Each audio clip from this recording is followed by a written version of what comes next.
নমস্কার বন্ধুরা, কেমন আছেন বলুন।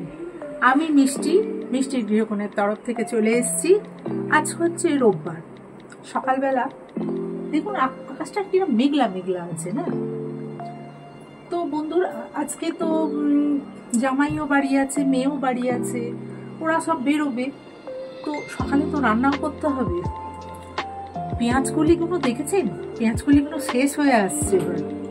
এবার আর পেঁয়াজকলি সেইভাবে খাওয়া যাচ্ছে না। তো আজকে আমি করব একটা পেঁয়াজকলিরই একটা প্রিপারেশন করব। সেটা হচ্ছে পেঁয়াজকলির ভর্তা। খেয়েছেন কখনো? চলুন দেখি পেঁয়াজকলির ভর্তাটা কি করে বানাই। বন্ধুরা, আজ করব পেঁয়াজকলি ভর্তা। দেখুন, এক আটি পেঁয়াজকলিকে আমি এরকম ছোট ছোট করে কেটে নিয়েছি।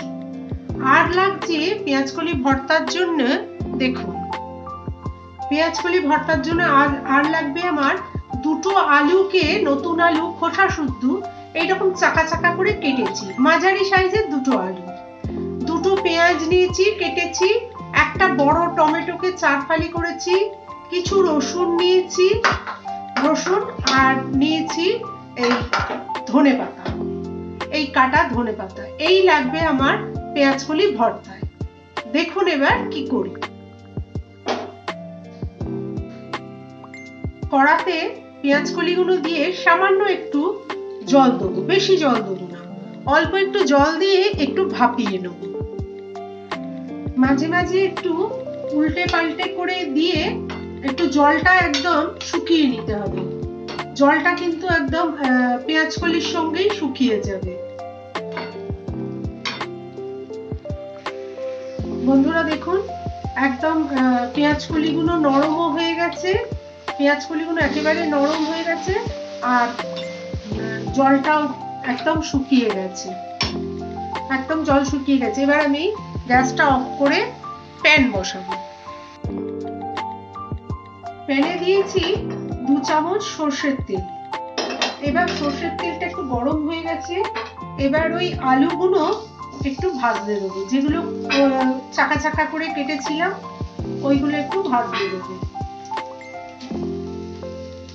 এক পাশে দিলাম আলু ভাজতে, আর আরেক পাশে দেবো এই 4 ফালা করে যে কাটা টমেটো আছে, সেই টমেটোটা দেবো আরেক পাশে। আর একদিকে দেবো রসুনগুলো, গোটা গোটা রসুনগুলো যেগুলো আছে সেইগুলো। সবাই ভাজা হবে একটু আস্তে আস্তে উল্টে পাল্টে করে সবাইকে একসঙ্গেই মোটামুটি ভেজে নেব।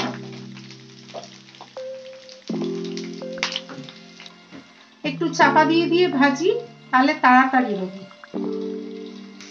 মাঝে একবার ঢাকনা খুলে একটু সব উল্টে দিলাম। দেখুন রসুনগুলো কিন্তু বেশ ভাজা হয়ে এসেছে, দেখেছেন? আর 2-1 মিনিট পর রসুনগুলোকে তুলে নেব। আর আলুগুলোকে একটু উল্টে উল্টে দিলাম, টমেটোটাও তাই, দেখুন উল্টে উল্টে দিয়েছি সব। রসুনগুলো দেখুন বন্ধুরা ভাজা হয়ে গেছে। এই রসুনগুলোকে এবার তুলে নেব। রসুনগুলোকে তুলে নেব, ওই জায়গায় দেবো এবার পেঁয়াজগুলো যেগুলো কেটে রেখেছিলাম তার অর্ধেকটা, মানে বেশি থাকতে দিয়ে দেবো আর কিছু কাঁচা পেঁয়াজ রেখে দেবো। এইবার এই পেঁয়াজগুলোকেও এখানে ভাজবো। একটু পেঁয়াজগুলোকে এক পাশে করে ভাজবো, টমেটোগুলোকে আরেকটু উল্টে দেবো, আর আলুগুলোকেও একটু আবার উল্টে পাল্টে দেবো, যাতে করে সব ভাজা হয়, সব সেদ্ধ হয়ে যায় আর কি। আলুগুলোকে আবার একটু উল্টে পাল্টে দিচ্ছি, আর পেঁয়াজগুলো ভাজা হবে।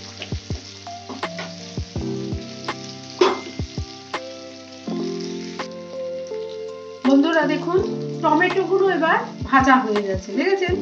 টমেটোগুলো গলে গেছে। এবার টমেটোগুলোকে তুলে নেব। টমেটোগুলোকে এবার তুলে নেব।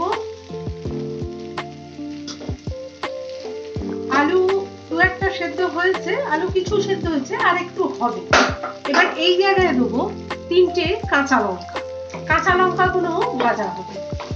আর এই পেঁয়াজগুলোকে আর একটু উল্টে পাল্টে দেবো, আর আলুগুলোকেও আর পাল্টে দেবো। মোটামুটি হয়েই এসছে, আলুগুলো ভাজা, নতুন আলু তো ঝট করে হয়েও যায়। একটু চাপা দিয়ে দিই আবার।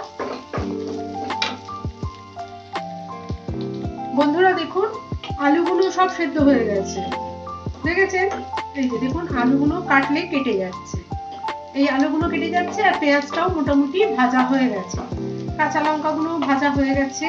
এবার আমি এই পেঁয়াজটাকে তুলে নেবো, যেরকম তুলেছি এক পাশে সেই রকম পাত্রের এক পাশে পেঁয়াজটাকেও তুলে নেবো, নিয়ে এই ভাজা যে আলুগুলো হয়েছে সেইগুলোকেও আস্তে আস্তে তুলে নেবো। দেখুন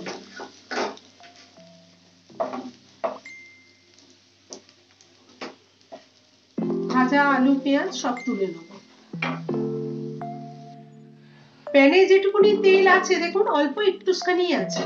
এবার ওই যে পেঁয়াজ কলিগুলো ভাপিয়ে রেখেছিলাম ওইগুলো নিয়ে এবার একটুখানি সামান্য নেড়ে চেড়ে নেব।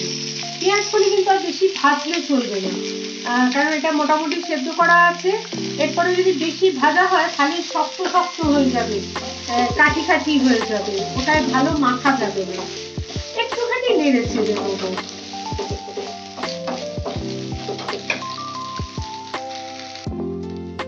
পেঁয়াজ কলিগুলো তেলে নাড়াচাড়া হয়ে গেছে, আর বেশি কিছু করব না। এইবারে আমি গ্যাসটা অফ করে দেবো। গ্যাসটা অফ করে দেবো, এইবার মাখবো। বন্ধুরা যেখানে মাখা হবে ওই পাত্রেরই ওই এক পাশে দেখুন ভাজা রসুন, টমেটো, ভাজা পেঁয়াজ, কাঁচা লঙ্কা, ভাজা আলু সব নিয়েছি। এইবার নেবো একটু কাঁচা পেঁয়াজ, যেটা আমি রেখে দিয়েছিলাম সেই কাঁচা পেঁয়াজটা আমি এবার নেবো। এখানে রাখলাম আগে। এর উপর দেবো কটা ধনে পাতা, ধনে পাতা আপনার ইচ্ছে মতো আপনি দেবেন। আর দেবো লবণ।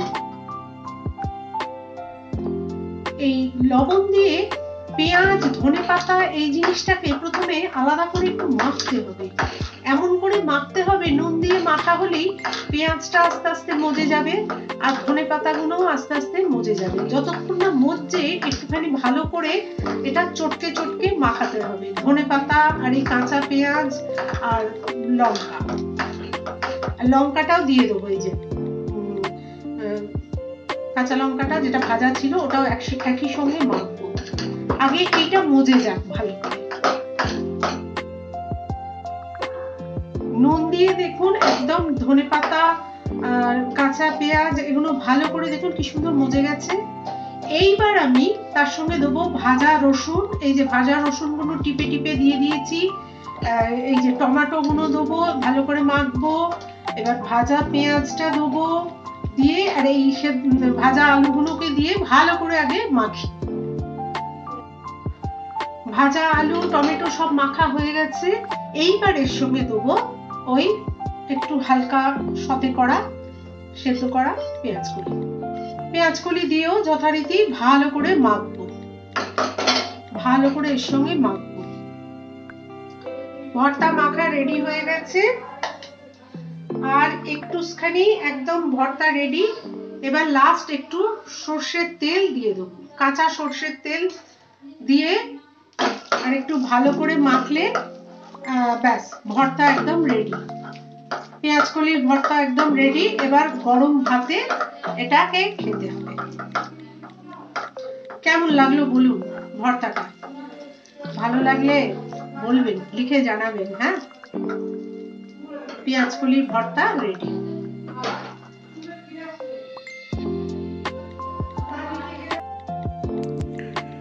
আজ রবিবার বিকেলবেলা আমি দেবাঞ্জন আর ছেলেকে নিয়ে এই যেমন ঘুরতে বেরোই সন্ধ্যাবেলার দিকে, সেরকমই ঘুরতে বেরিয়েছি। এই বলদেঘাটার দিকে এসেছি। সংলগ্ন কালী মন্দিরটা তো আপনাদের এর আগে অনেকবার দেখিয়েছি, সিদ্ধেশ্বরী মন্দির। সাধারণত সন্ধ্যাবেলার দিকে হাঁটতে বেরোলে আমি এই দিকটাতেই আসি। মাকে একবার প্রণাম করে যাই আর গঙ্গার ধারে খানিকক্ষণ দাঁড়িয়ে আবার বাড়ি ফিরি। এই মন্দিরটা সন্ধ্যাবেলার দিকে আরতি হয়, তখন দাঁড়িয়ে দেখতে খুব ভালো লাগে।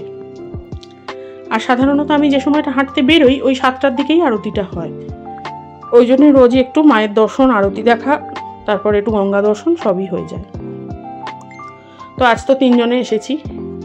সাধারণত এই মন্দিরে এলে প্রথমেই আমি আর দেবাঞ্জন 2 কাপ চা খাই, আর ছেলে 1 প্যাকেট চিপস খায়। তা আজকে ছেলের একটু মনটা খারাপ হয়ে গেছে, কারণ যে চিপসটাও পছন্দ করে সেই চিপসটা আজকে নেই। তা দেবাঞ্জন বলল তাহলে কি করা যায়, আমি দাঁড়াও, পাশে একটা নতুন ক্যাফে খুলেছে আলো ছায়া বলে, ওই ক্যাফেটাতে একটু যাব। এই কদিন আগেই যখন স্কুল থেকে ফিরছিলাম, মোড়ের মাথায় যখন নামলাম অটোর থেকে, তখন দেখলাম ক্যাফেটা আর কি রেডি করছে। তা দেখে মনে হলো বেশ সুন্দর সাজাচ্ছে ইন্টেরিয়ারটা, আর একদম গঙ্গার সামনে, গঙ্গার হাওয়া খেতে খেতে 2 কাপ চা খেতে মন্দ লাগবে না। তাই ভেবেছিলাম যে যেদিনকে নেক্সট রোববারটা পড়বে সেদিনকে ছেলে আর কর্তাকে নিয়ে একবার ক্যাফেটার দিকে ঘুরে যাব। গঙ্গার ঘাটের দুদিকটা বেশ রেলিং দিয়ে বাঁধানো বলে সন্ধ্যের দিকে এদিকে দেখি অনেক লোকজন এসে বসে থাকে। ছেলেপুলেরা গল্প টল্পও করে। আবার এমনি দেখেছি যে ঘাটের পাশে সিঁড়িগুলো বাঁধানো আছে, এতে দেখেছি অনেক বয়স্ক ভদ্রলোক ভদ্রমহিলাও হাঁটার পরে এসে একটু বসেন, গল্প স্বল্পও হয়। আবার সকালবেলার দিকে এসে দেখেছি এখানে অনেকে জগিংও করেন। বাবা আর ছেলে গঙ্গার ঘাট থেকে একটু জল ছিটিয়ে উঠে এলো, আমি আর নামিনি, পায়ে স্নিকার্স বলে। এই যে নতুন ক্যাফেটাতে ঢুকলাম। উনি হচ্ছেন ওই ক্যাফের ম্যানেজার, মানে মালিক আর কি।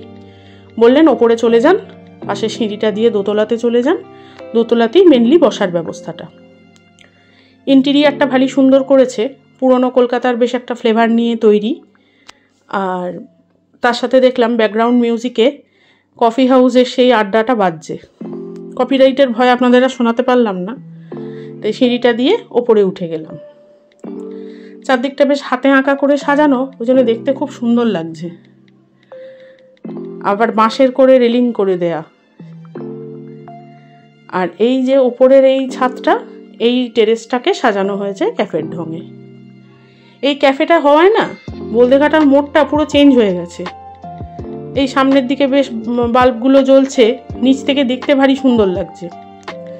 আগে মোড়টা খুব একটা যে ঝলমলে ছিল তা নয়, কিন্তু এখন দেখি বাস থেকে বা অটো থেকে নামলে সন্ধ্যের দিকে ওপরে তাকালে এই ক্যাফেটার জন্য ভারী আলো ঝলমলে দেখতে লাগে চারদিকটা। ইন্টেরিয়ারটা খুব সুন্দর করেছে, সমস্ত হাতে আঁকা দিয়ে দিয়ে করেছে। বাঁশের ওপর, দরমার ওপর দিয়ে এঁকেছে, কোথাও প্রজাপতি, কোথাও পাখি, এরকম। আর মাঝখানে মাঝখানে ছোট ছোট গোল গোল টেবিল, ওপরে একটা করে বাল্ব জ্বলছে, আর সেটাকে ঘিরে মোটামুটি 3টে কি 4টে চেয়ার এরকম। ওপরে বাল্ব জ্বলছে, এটা দেখতে ভালো লাগছে, কিন্তু আমার ছেলের আবার সেটাই দৃষ্টি আকর্ষণ করেছে। এই যে ক্যাফের ছাদের পিছন থেকে ওই ঘাটটা দেখা যাচ্ছে, গাছে একটু ঢাকা পড়ে গেছে, না হলে গঙ্গাটাও দেখা যেত। ওইদিকেই বলদেঘাটার পেছনে গঙ্গাটা। এই যে ক্যাফেটার নাম হচ্ছে আলো ছায়া। এইটা হচ্ছে মেনু কার্ড। সাধারণত ক্যাফেতে যা যা পাওয়া যায় মোটামুটি সবই এখানে অ্যাভেলেবেল। দামপত্রও দেখে আমাদের মনে হলো মোটামুটি রিজনেবল, সাধারণত যেরকম হয় আর কি সেরকমই। এই যে আমার ছেলের কাণ্ড দেখুন, বাল্বটা জ্বলছে, আমার ছেলে 100 বার ওটা নিয়ে দোলাচ্ছে। সমানে ওর বাবা বারণ করছে বাল্বটাতে হাত দিও না, কিন্তু কে শোনে কার কথা। আমি একটু মেনু কার্ড দেখছিলাম, সেই ফাঁকে ওই সব করছিল।